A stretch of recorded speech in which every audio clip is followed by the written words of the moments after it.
It was a beautiful Tuesday afternoon when David pulled up to Riverside Academy in his old Honda. The sun was shining bright, and he felt good about finally having a day off from his demanding job. He had worked late every night for the past 2 weeks, so today was special. Today he could pick up his daughter himself instead of having the babysitter do it. David parked across the street from the school gates and checked his watch. He was 15 minutes early, just like always. He liked being on time for his little girl. She meant everything to him, especially since it was just the two of them now. Her mother had passed away 3 years ago, and David had been raising her alone ever since. He rolled down his windows to let the fresh air in and turned on some classical music. David loved classical music. It helped him think clearly during his long days at work. Today he was listening to something peaceful that made him smile. He pulled out his phone and started scrolling through some work emails, trying to clear up a few small things before tomorrow. The school was in one of the nicest parts of town. Big houses lined the streets and expensive cars filled the parking lot. BMW, Mercedes, Porsche, you name it. David's 10-year-old Honda looked pretty simple next to all those fancy vehicles, but he didn't mind.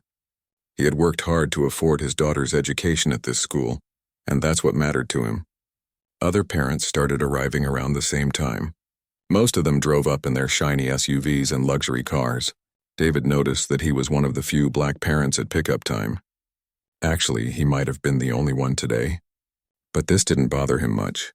He had dealt with being the only black person in many rooms throughout his career. What mattered was giving his daughter the best education possible. He watched as the other parents got out of their cars.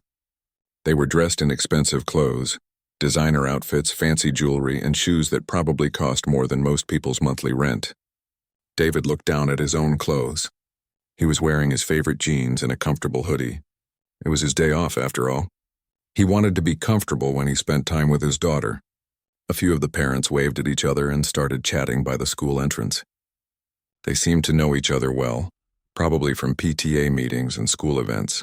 David had tried to attend these events when he could, but his work schedule made it difficult. Still, he always made sure to stay involved in his daughter's education in other ways. From across the street, Officer Kevin Mitchell was doing his regular patrol of the area. This was a wealthy neighborhood, and the police department made sure to keep it safe. Kevin had been a police officer for 8 years, and he took his job seriously.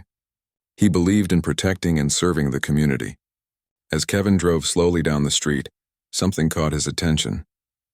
There was a man sitting in an old car across from the expensive private school. The man was black, dressed casually, and appeared to be just sitting there. Kevin had never seen this particular car or person in this neighborhood before. Kevin pulled over and watched the man through his rearview mirror. The man seemed to be on his phone, occasionally looking up at the school. Kevin started thinking about all the training he had received about suspicious behavior. Someone sitting in a car near a school, especially someone who didn't seem to fit in with the usual crowd, could be a potential threat. The officer had heard stories about people watching schools for bad reasons. Child safety was always a top priority, and Kevin felt it was his duty to investigate. He didn't want to take any chances, especially in such an expensive neighborhood where parents expected their children to be completely safe. Kevin continued watching for a few more minutes. The man didn't get out of his car or move much. He just sat there, occasionally looking at his phone or glancing toward the school. To Kevin, this behavior seemed suspicious.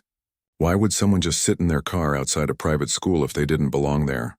The music from the man's car was classical, which Kevin found a bit odd. He had certain ideas about what kind of music different types of people usually listen to. This didn't match his expectations, but it didn't make him less suspicious. If anything, it made him think the man might be trying to appear more sophisticated than he really was. Kevin decided he needed to take action. The safety of the children at this school was his responsibility, and he couldn't just ignore what might be a potential threat. He had been trained to trust his instincts, and his instincts were telling him that something wasn't quite right about this situation.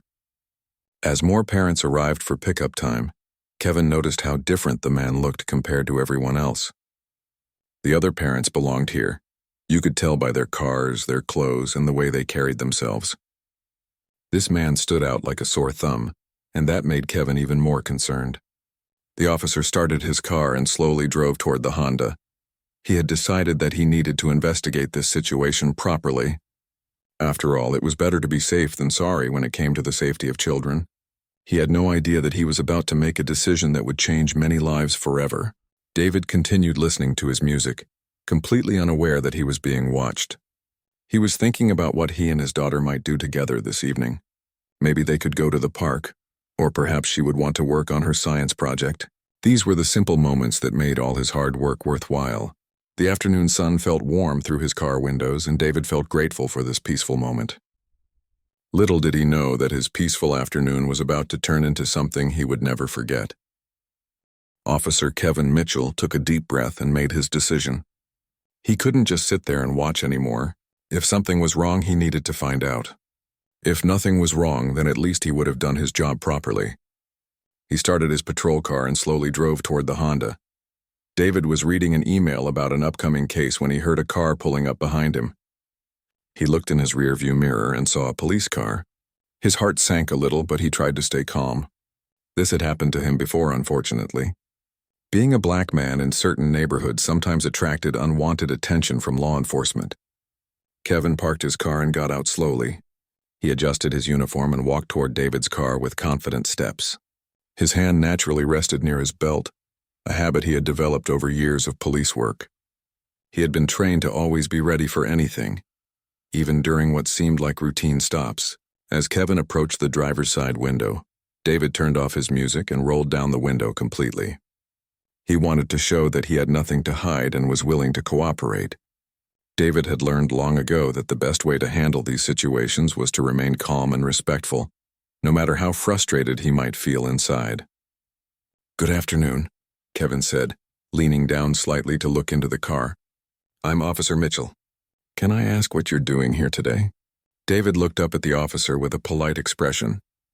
"Good afternoon, officer. I'm waiting to pick up my daughter from school. She should be coming out in about 10 minutes. Kevin studied David's face carefully. The man seemed calm and polite, which was good, but Kevin still had his doubts. "Your daughter goes to Riverside Academy?" he asked, with a tone that suggested he found this hard to believe. "Yes, she does," David replied simply. "She's in 3rd grade here. I'm a little early, but I like to make sure I'm on time for pickup." The officer looked around the car, trying to see if there was anything suspicious inside. Everything looked normal. Just some papers, a coffee cup, and a jacket in the back seat. But Kevin still felt something wasn't right. Maybe it was the way this man was so calm, or maybe it was just his gut feeling. "This is a pretty expensive school," Kevin said, still looking around. "What kind of work do you do that you can afford to send your kid here?" David felt a flash of anger at this question, but he kept his voice steady. "I work in law," he said simply. He didn't feel like he owed this officer a detailed explanation of his career or finances. "Law, huh?" Kevin said, his eyebrows raising slightly. "Like a lawyer or something?" "Something like that," David replied.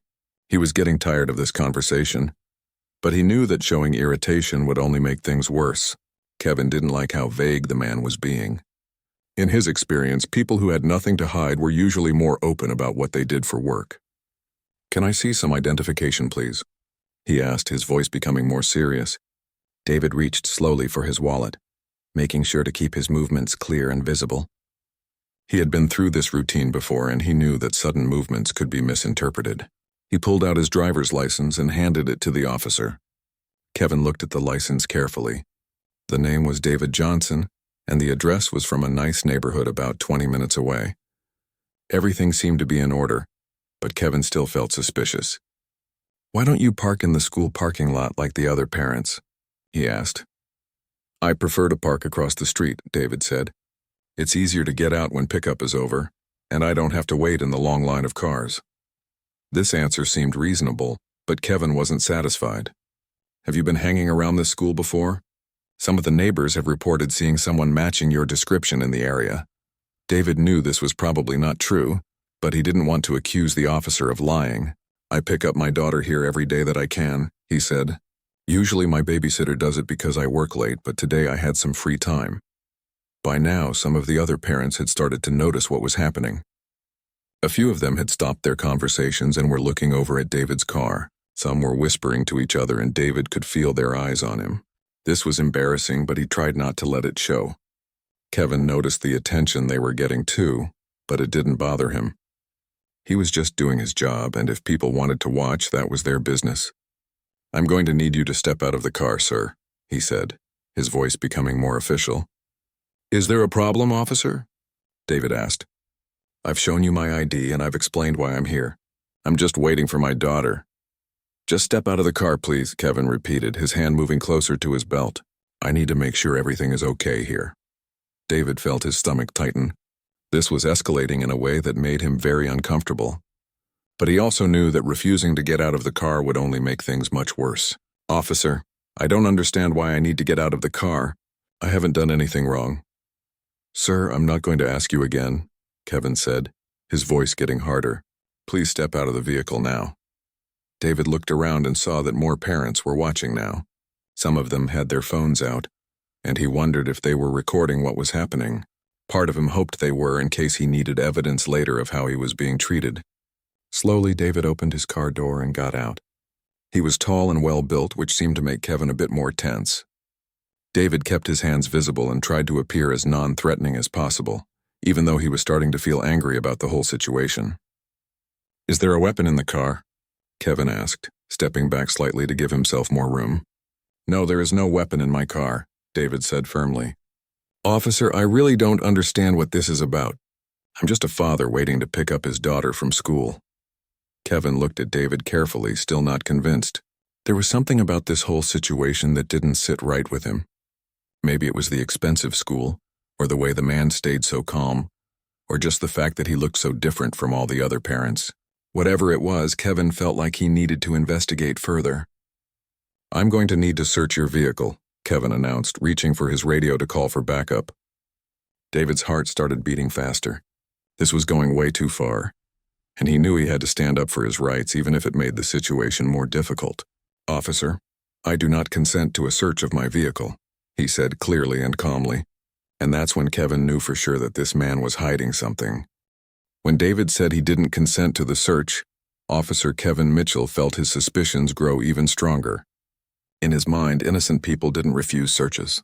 They cooperated fully because they had nothing to hide. This refusal confirmed what Kevin had been thinking all along. Something wasn't right about this situation. "Sir, I think I smell marijuana coming from your vehicle," Kevin announced loudly enough for the gathering parents to hear. "That gives me probable cause to search your car with or without your permission." David felt his face flush with anger and embarrassment. This was completely false, and he knew it. He didn't use any drugs, never had, and certainly wouldn't have them in his car when picking up his daughter. But he also understood that once an officer claimed to smell drugs, it became very difficult to argue against a search. "Officer, there are no drugs in my car," David said, trying to keep his voice steady. "I don't use marijuana or any other illegal substances. You're welcome to call for a drug dog if you want to verify that." Kevin didn't like being challenged, especially in front of all these wealthy parents who were now openly staring at the scene. He felt like his authority was being questioned, and that made him even more determined to prove he was right. "I don't need a drug dog when I can smell it myself," he said firmly. By now, at least a dozen parents had stopped what they were doing to watch what was happening. Some of them were standing by their cars, while others had moved closer to get a better view. A few had their phones out and were clearly recording the interaction. The attention made Kevin feel like he was on stage, and he wanted to make sure he looked like he was in control.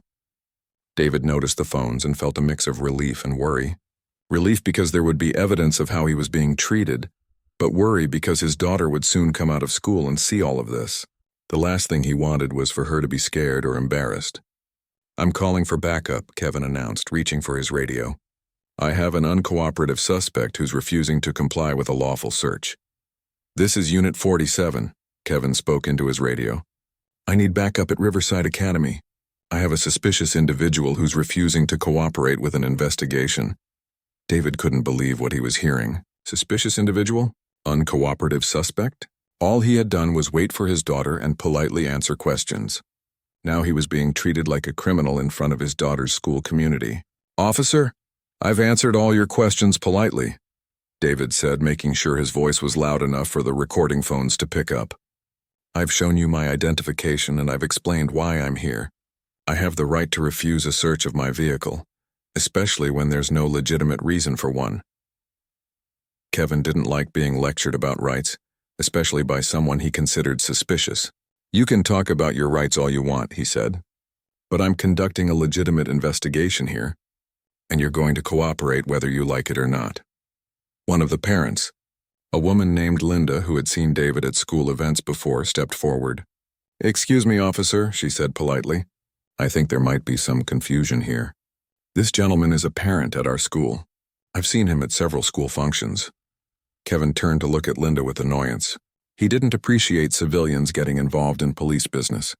"Ma'am, I'm going to need you to step back and let me handle this situation," he said curtly. "But he really is a parent here," Linda insisted. "His daughter is in the same grade as my son. There's no need for all this." Kevin was getting frustrated with everyone questioning his judgment. "Ma'am, unless you want to be charged with interfering with a police investigation, I suggest you mind your own business." Linda stepped back, but she kept her phone recording. She had never seen anything like this at their school before, and she felt like someone needed to document what was happening. More parents started gathering around, and David could hear them whispering to each other. Some seemed shocked by what they were seeing, while others appeared curious about the drama unfolding in front of their children's school. "Daddy?" David's heart dropped as he heard his daughter's voice. He turned around and saw 8-year-old Amy running toward him from the school entrance. She had a big smile on her face and was excited to see her father, but David could see her expression change as she got closer and realized something was wrong.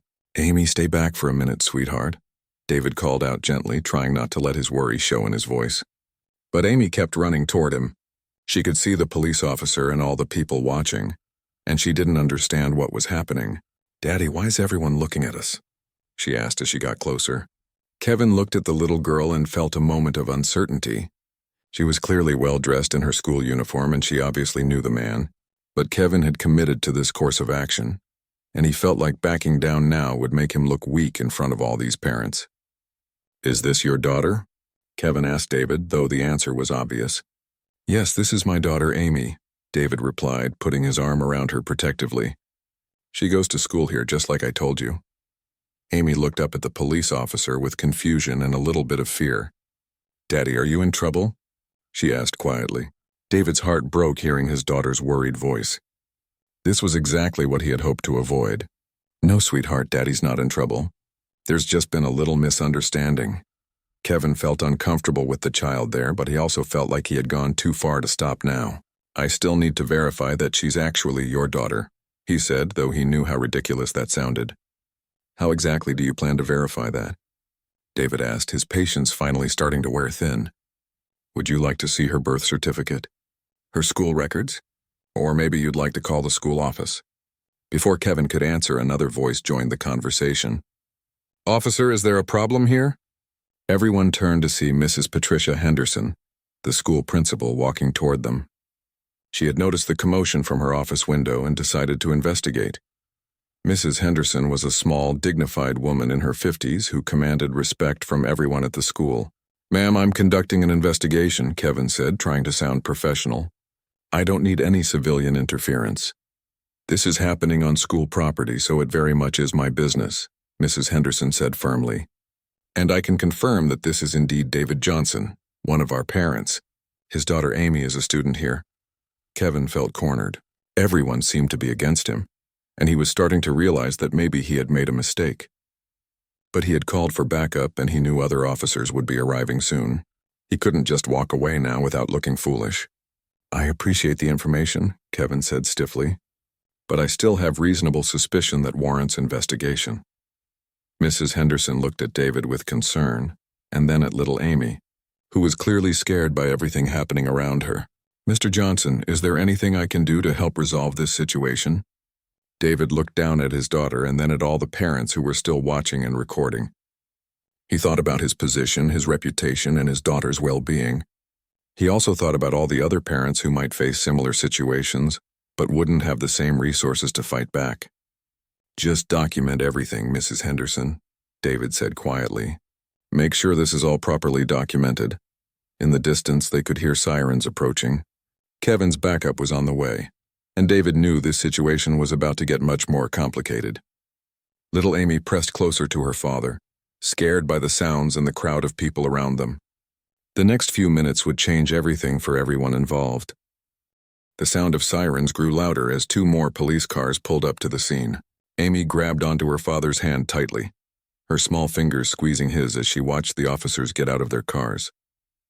Her 8-year-old mind couldn't understand why so many police officers were needed, just because her daddy was picking her up from school. "Daddy, I'm scared," Amy whispered, looking up at David with wide, worried eyes. "Why are all these police cars here? Did something bad happen?"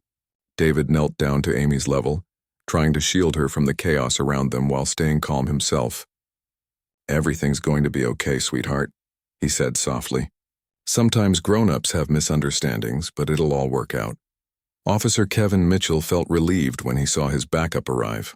Now he had support, and maybe these people would take him more seriously. The 2 new officers, Rodriguez and Thompson, walked over to get a briefing on the situation. "What do we have here?" Officer Rodriguez asked Kevin. "Suspicious individual parked outside the school," Kevin explained. "Claims to be a parent, but something doesn't add up. He's refusing to cooperate with a vehicle search, and I detected the odor of marijuana."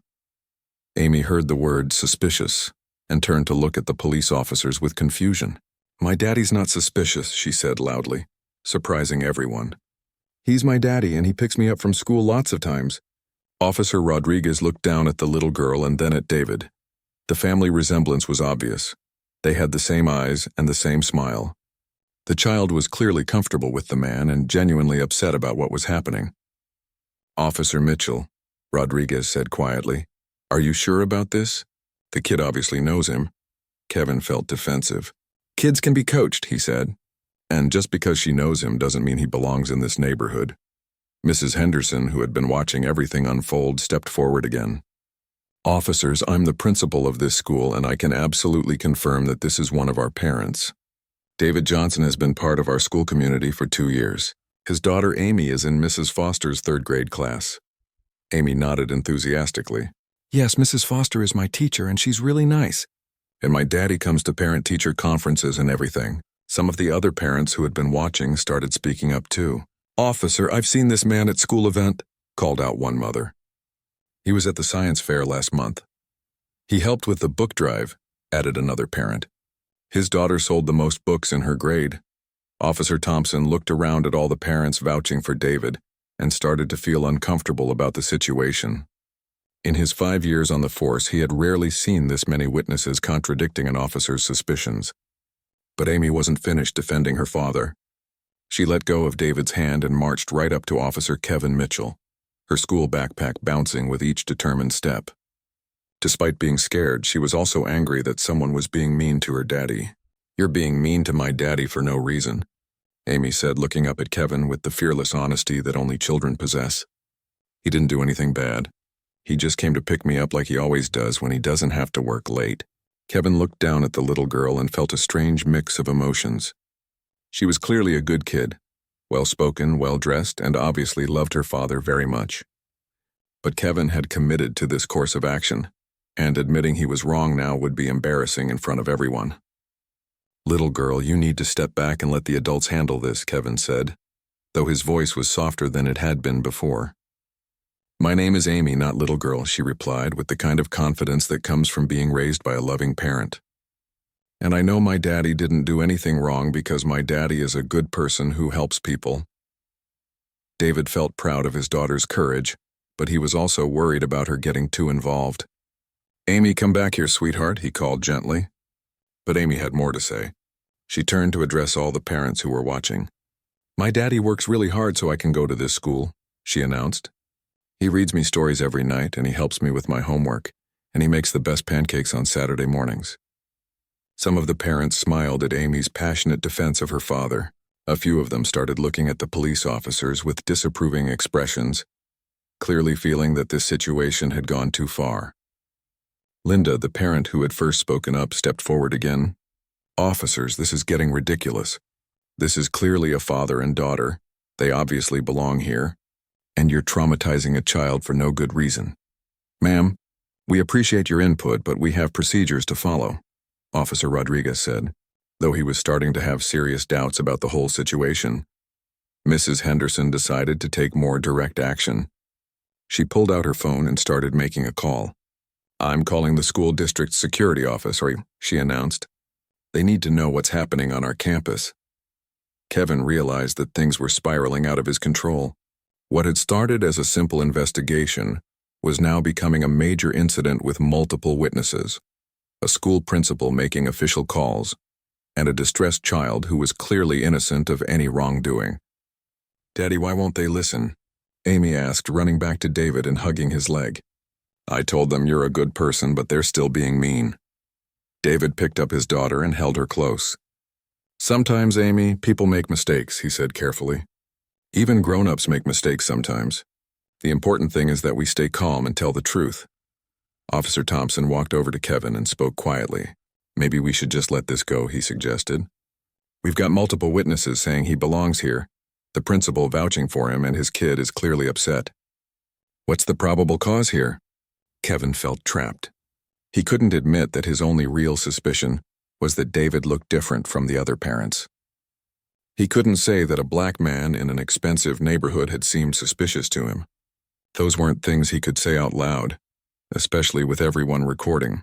"I still smell marijuana," Kevin insisted, though even he was starting to doubt whether he had really smelled anything. "I don't smell anything," Officer Rodriguez said honestly. "And even if there was an odor earlier, it could have come from anywhere. There's not enough for a search without consent." Amy looked up at her father with confusion. "Daddy, what's marijuana?" David's jaw tightened. Now his 8-year-old daughter was learning about drugs because of this ridiculous situation. "It's nothing you need to worry about, sweetheart," he said. "These officers are just confused about some things." One of the recording parents called out, "Officers, this child is being traumatized for no reason. When is this going to stop?" Mrs. Henderson finished her phone call and walked back over to the group. "I've spoken with district security and the superintendent's office," she said firmly. "They're sending someone over immediately, and they want a full report on why police are detaining one of our parents without cause." Kevin knew he was in trouble now. If the school district was getting involved and if all these parents were recording everything, he needed to find a way out of this situation that didn't make him look completely foolish. But it was too late for a graceful exit. The story was already being posted online by parents who had been live streaming the entire encounter. Within the next hour, thousands of people would see Amy defending her father and asking why the police were being mean to him for no reason. And still, no one knew that David was one of the most powerful legal figures in the state. Linda had been live streaming the entire encounter on her social media account, not knowing that her video would soon be seen by millions of people around the world. She had started recording because she felt something was wrong, and as a mother herself, she couldn't stand watching a child being scared for no good reason. "This is absolutely unbelievable," Linda said into her phone as she continued recording. "I'm watching a father get harassed by police just for picking up his daughter from school. This little girl is defending her daddy and these officers won't listen to reason." The live stream viewer count was climbing rapidly. What had started with just a few of Linda's friends watching had grown to hundreds, then thousands of viewers as people shared the stream with their own networks. Comments were pouring in from viewers who were outraged by what they were seeing. "This is so wrong," typed one viewer. "That poor little girl. She's so brave," wrote another. "Where is this happening? Someone needs to help them," demanded a third. Amy was still in her father's arms when she noticed all the phones pointing at them. "Daddy, why is everyone taking pictures of us?" she asked innocently. David had noticed the phones too, and while part of him was grateful for the documentation, another part of him worried about his daughter's privacy and safety. "Some people want to make sure everyone sees the truth about what happened today," he explained gently. Mrs. Henderson approached David while the officers were talking among themselves. "Mr. Johnson, I am so sorry this is happening," she said quietly. "This is not how we want any of our families to be treated." "It's not your fault, Mrs. Henderson," David replied, "but I do appreciate you standing up for us." Meanwhile, Kevin was realizing that his situation was getting worse by the minute. Officer Rodriguez had pulled him aside for a private conversation. "Kevin, what exactly did you see this guy doing that was suspicious?" Rodriguez asked bluntly. Kevin struggled to find a good answer. He was just sitting there watching the school. It didn't look right. "Sitting in a car waiting for school pickup doesn't look right?" Rodriguez asked with disbelief. "That's what every parent does." But he looked different, Kevin said, immediately regretting his choice of words. Rodriguez stared at his colleague with growing concern. Different how, exactly? Kevin knew he couldn't say what he really meant without getting himself in serious trouble. Never mind, he mumbled. Maybe I made a mistake. But it was too late for Kevin to quietly back away from the situation. Linda's livestream had been shared so many times that it was trending on multiple social media platforms. News outlets were starting to pick up the story, and reporters were already making phone calls to get more information. Amy noticed that more people were gathering around them, and she was getting tired of all the attention. "Daddy, can we go home now?" she asked. "I want to work on my art project." "Soon, sweetheart," David said, though he wasn't sure when this ordeal would end. "We just need to wait a little bit longer." Officer Thompson had been watching the crowd and checking his phone, where he was seeing notifications about a viral video happening at Riverside Academy. When he realized that this incident was being broadcast live to thousands of people, he felt his stomach drop. "Guys, we have a problem," Thompson said to his fellow officers. "This whole thing is going viral online. There are thousands of people watching this live stream right now." Kevin felt sick. A viral video of him detaining an innocent father and scaring a little girl was exactly the kind of thing that could ruin a police officer's career. "What do we do?" he asked. "We end this right now," Rodriguez said firmly, "before it gets any worse." But it was already getting worse. The story had been picked up by a popular social media account with millions of followers, and they had posted the video with the caption, "Watch. Police harass black father picking up daughter from school while 8-year-old begs them to stop being mean to her daddy." Within minutes, that post had thousands of retweets and comments. People were sharing their own stories of similar encounters, and many were calling for the officers involved to be disciplined. Some were even identifying the school and the police department, demanding answers. Local news stations started getting calls from viewers who had seen the viral video. Assignment editors were dispatching reporters and camera crews to Riverside Academy, hoping to get interviews and more details about the story. Dr. Robert Mitchell, the school district superintendent who Mrs. Henderson had called, was driving to the school when his phone started ringing with calls from reporters. He quickly realized that this incident was becoming much bigger than a simple misunderstanding. "This is Channel 7 News," said one caller. "We're seeing reports of police harassment at one of your schools. Can you comment?" "We're investigating the situation," Dr. Mitchell replied carefully. "The safety and well-being of our families is our top priority." But the story was moving too fast for careful official responses. Social media users were already organizing, some calling for protests and others demanding the names of the officers involved. The hashtag Brasher Justice for Me was starting to trend, even though most people didn't know Amy's real name. Amy herself was getting overwhelmed by all the activity around her. There were more people now, more phones, and even some cars slowing down as they drove by to see what was happening. "Daddy, I don't like all these people looking at us," she said, burying her face in his shoulder. David felt protective anger rising in his chest. His daughter shouldn't have to go through this. She was just an 8-year-old girl who wanted to go home and work on her art project. Instead, she was in the middle of a media circus because a police officer had decided he looked suspicious. Linda, still live streaming, turned her camera to show the growing crowd. "This is getting bigger by the minute," she told her viewers.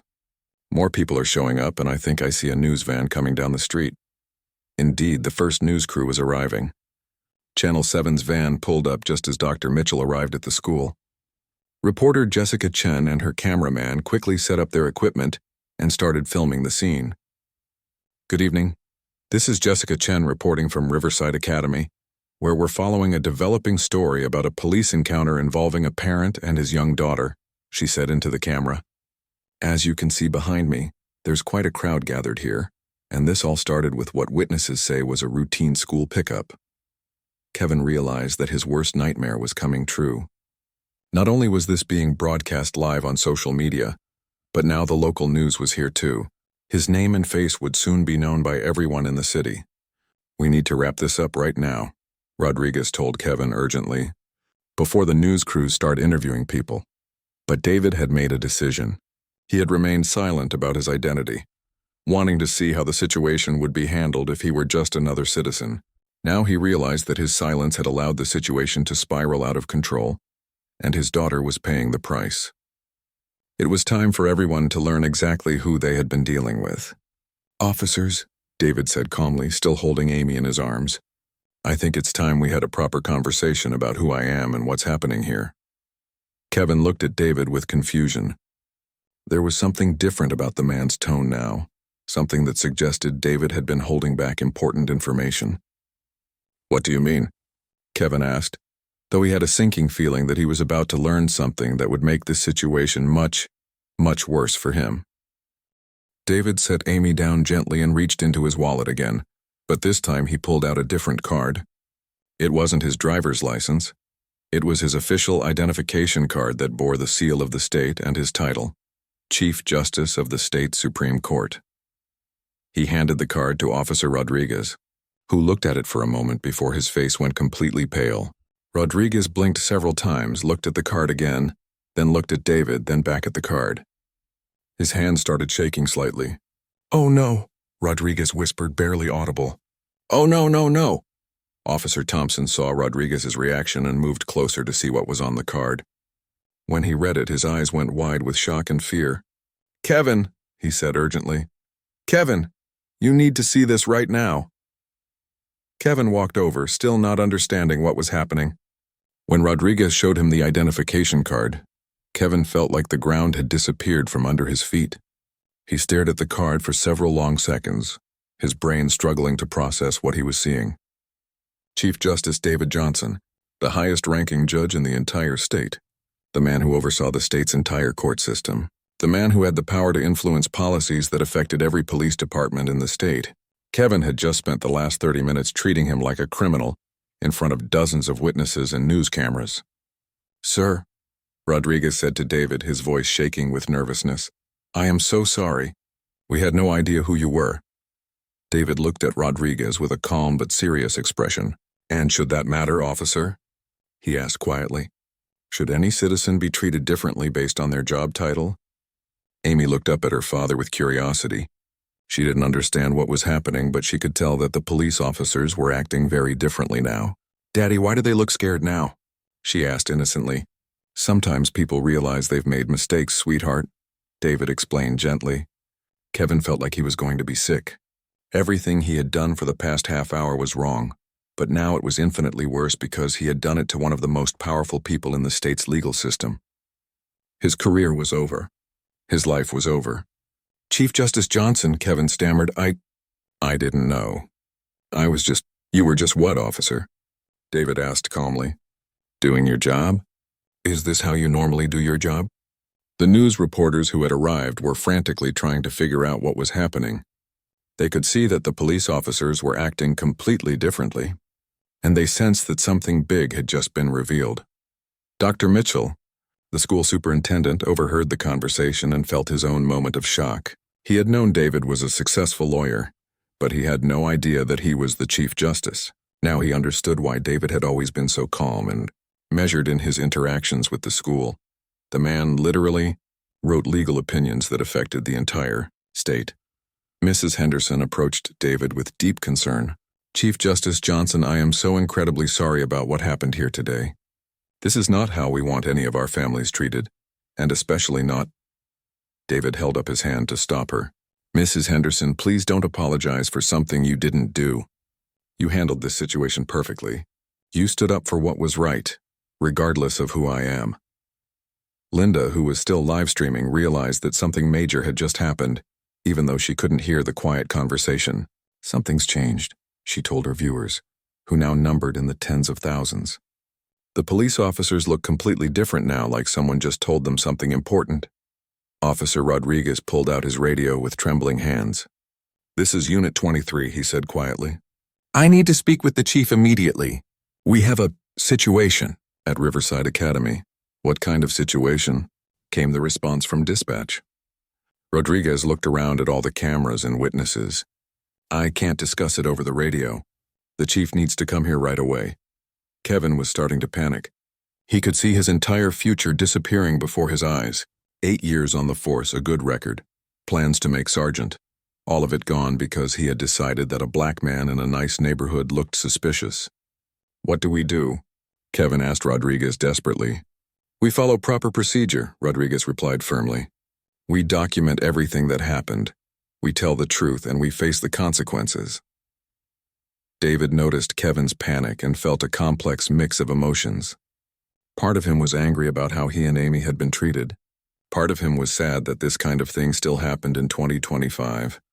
But part of him also understood that this was an opportunity to create positive change. Officer Mitchell, David said, addressing Kevin directly. I want you to understand something. I'm not angry with you because of who I am. I'm concerned about how you treated me because of who you thought I was. Just another citizen. Every person deserves to be treated with respect and dignity. Amy tugged on her father's jacket. Daddy, can we please go home now? I'm tired and I want to see if Grandma called. David picked up his daughter again. Soon, sweetheart. Daddy just needs to finish talking to these officers. The crowd around them had grown larger and more news crews were arriving. Social media was exploding with theories about what had just happened to change the officers' behavior so dramatically. Some people were speculating that David was a lawyer. Others thought he might be a politician, but no one had guessed the truth yet. Police Chief William Hayes received the radio call and immediately got in his car to drive to Riverside Academy. Rodriguez's tone had told him that this was serious, and the fact that it was happening at an expensive private school in front of news cameras made it even more concerning. As Chief Hayes drove, his phone started ringing with calls from reporters asking about the incident at Riverside Academy. He realized that whatever was happening had already become a media event, which meant it could become a public relations nightmare for the department. Chief Hayes, this is Channel 7 News. We're at Riverside Academy where there appears to be an incident involving your officers and a parent. Can you comment? I'm en route to assess the situation, Chief Hayes replied carefully. Once I have all the facts, we'll provide a full statement. But the facts were already spreading online faster than any official statement could control them. The live stream had been seen by hundreds of thousands of people, and clips were being shared across all social media platforms.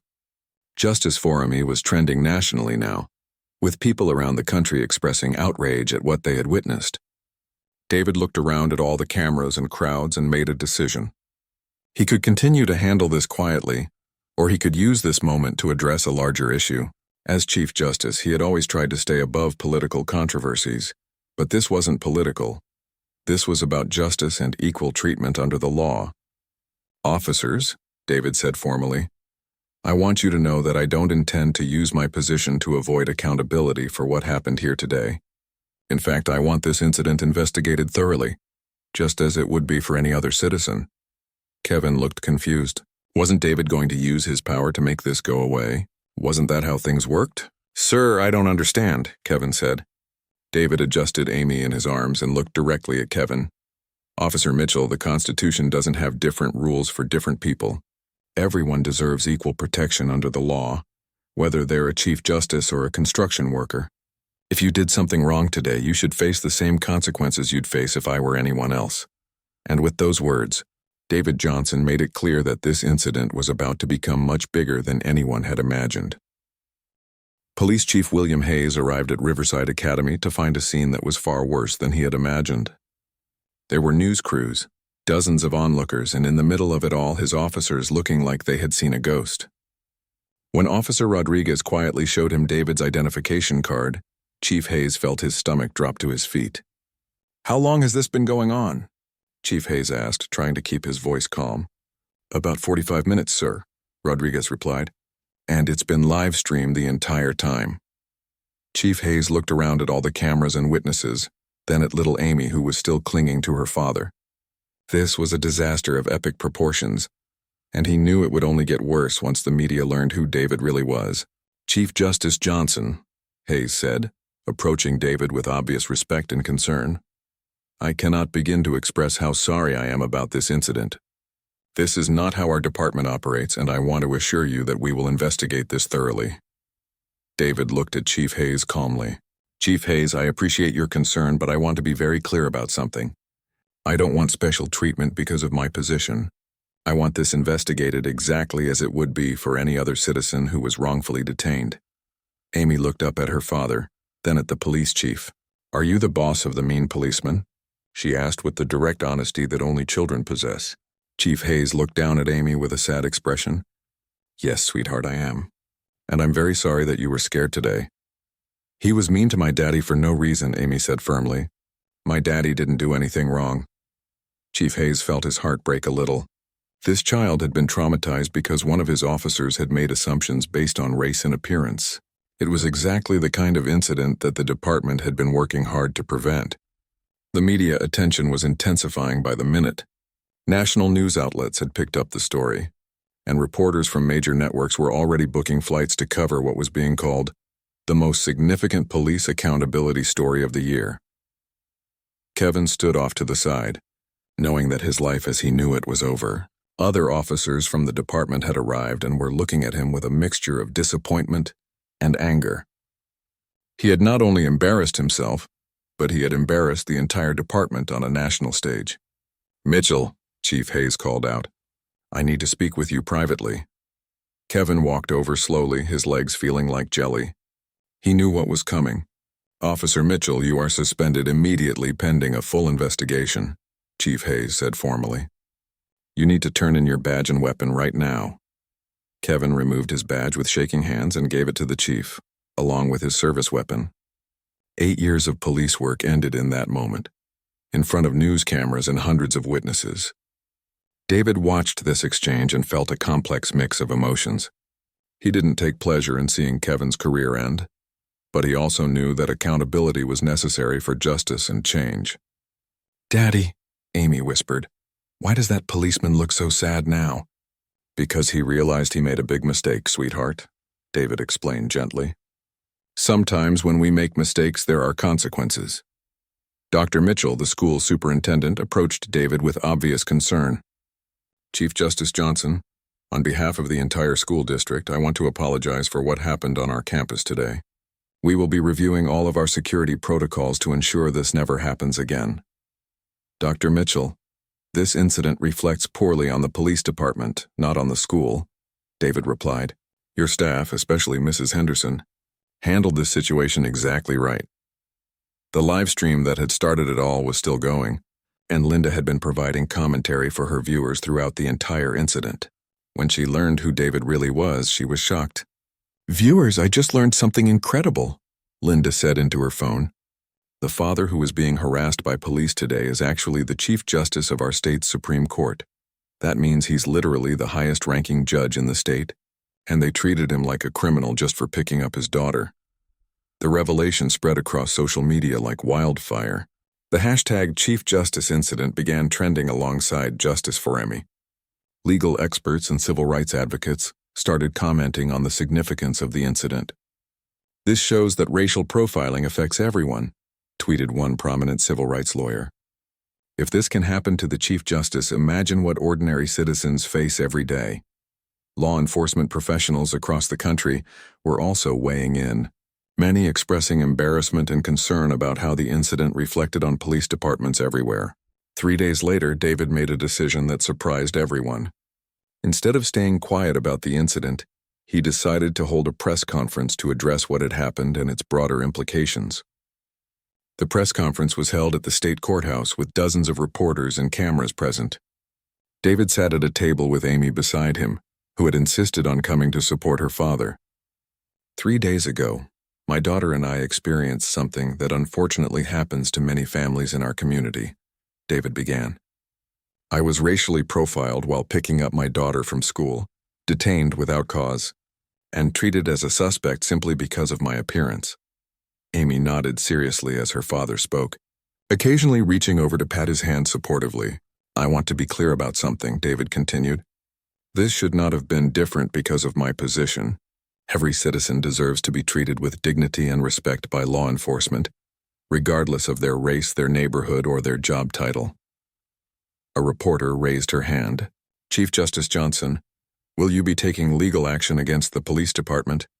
"I will not be filing a personal lawsuit," David replied. "However, I will be working with community leaders and law enforcement to develop new training programs and policies to prevent this from happening to other families."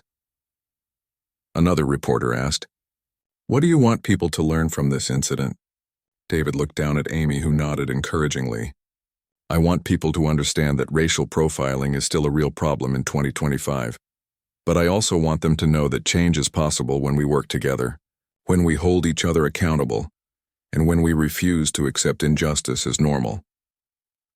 Officer Kevin Mitchell, meanwhile, was facing the consequences of his actions.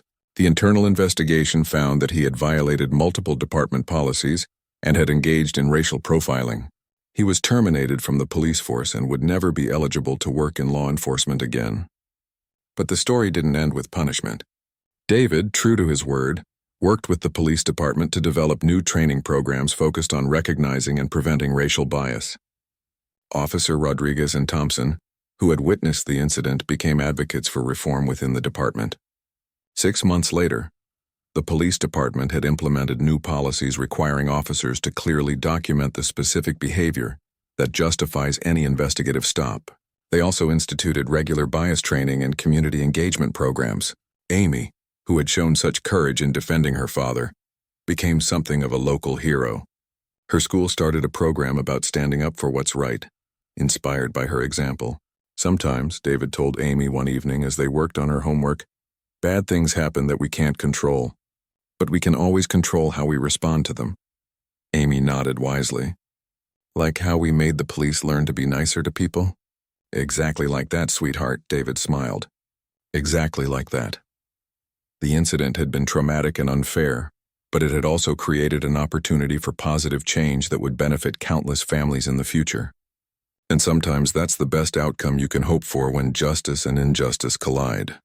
1 year later, David sat in his courthouse office looking over a report about the changes that had been implemented across police departments throughout the state. The incident at Riverside Academy had become a catalyst for reform that neither he nor anyone else could have imagined at the time. The report showed impressive statistics. Complaints about racial profiling had decreased by 40% statewide, community trust in police had improved, and officers were reporting better relationships with the communities they served. The new training programs that had grown out of David's experience were now being used as a model by police departments in other states.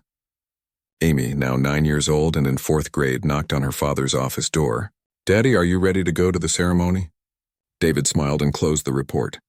Today was the grand opening of the Amy Johnson Community Justice Center, a new facility that provided legal aid to families who couldn't afford lawyers and offered conflict resolution services to help prevent situations from escalating unnecessarily.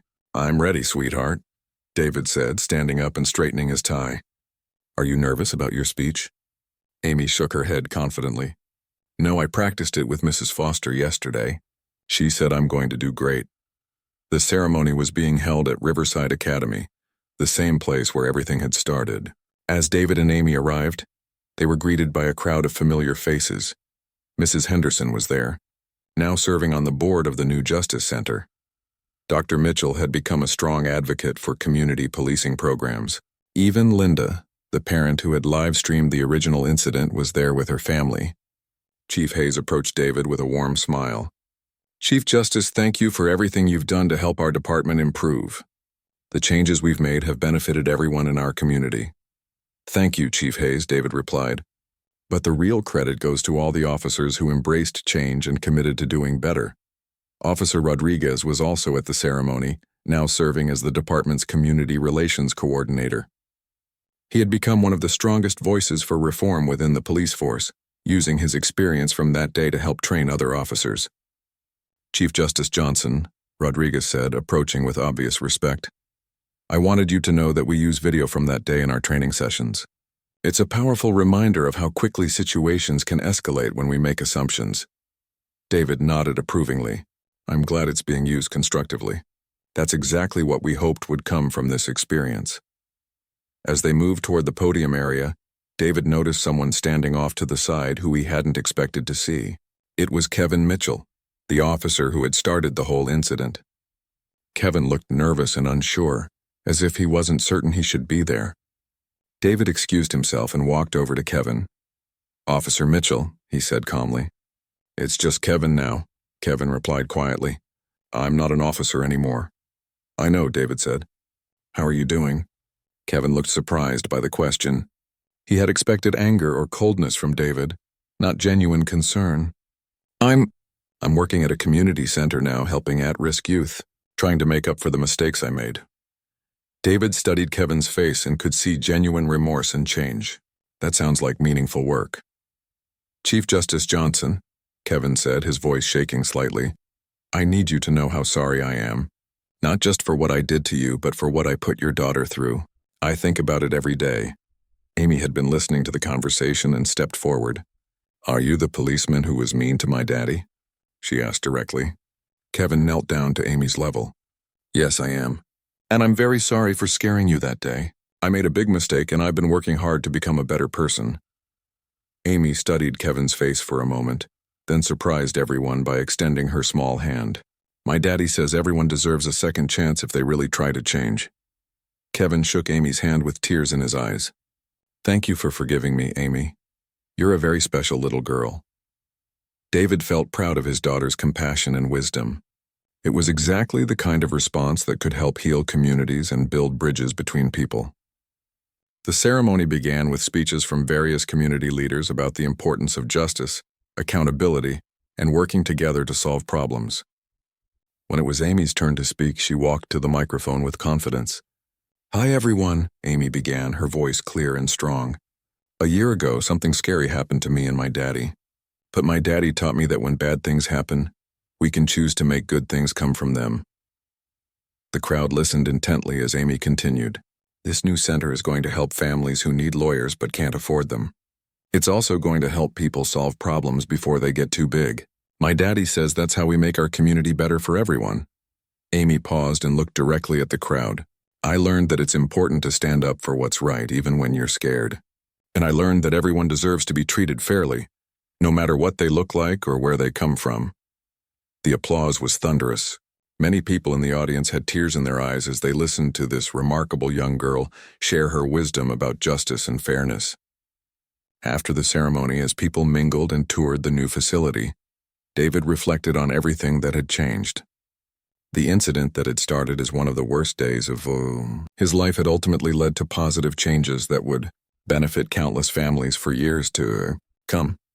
Mrs. Henderson approached David with a group of new parents from the school. Chief Justice Johnson, these parents just moved here from out of state, and they wanted to meet you. They said the community's response to what happened was one of the reasons they chose to move here. David shook hands with the new families, surprised to learn that the incident had actually attracted people to the community, rather than driving them away. They saw it as evidence that this was a place where people cared about justice and were willing to work for positive change. As the event wound down, David and Amy walked back to their car together. Amy was carrying a small trophy that the community center had given her for her courage and leadership. Daddy, Amy said as they drove home, do you think what happened to us was worth it if it helped so many other people? David considered the question carefully. That's a very mature question, Amy. I think what happened to us was wrong and it shouldn't have happened at all. But once it did happen, I'm proud of how we responded to it and how our community came together to make things better. Amy nodded thoughtfully. I'm glad Kevin is working with kids now. I think he'll be good at helping them because he knows what it's like to make big mistakes. David smiled at his daughter's insight. At 9 years old, she understood concepts about redemption and forgiveness that many adults struggled with. 6 months later, David received a letter that touched him deeply. It was from a family in another state whose father had been wrongfully detained by police. They wrote that they had seen Amy's story on the news and that it had given them hope and strength to fight for justice in their own situation. Your daughter's courage inspired our whole family, the letter read. When our son was scared about what happened to his father, we showed him the video of Amy standing up for you. It helped him understand that even kids can make a difference when they stand up for what's right. David showed the letter to Amy, who beamed with pride. Daddy, maybe we should start a program to help other kids whose families go through stuff like this. And so, another seed of positive change was planted, growing from one difficult experience into something that would help families across the country. As David tucked Amy into bed that night, she looked up at him with serious eyes. Daddy, I'm glad you're my daddy, and I'm glad we went through that scary thing together. Why's that, sweetheart? David asked. Because now we know we can handle anything if we stick together and try to help other people, Amy replied with the wisdom of someone far beyond her years. David kissed his daughter goodnight, knowing that the difficult experience they had shared had ultimately made both of them stronger and more committed to making the world a better place for everyone. The story that had begun with injustice and fear had become one of hope, change, and the power of ordinary people to create extraordinary positive impact in their communities. And that, David thought, was the best possible ending to a story that had started so badly.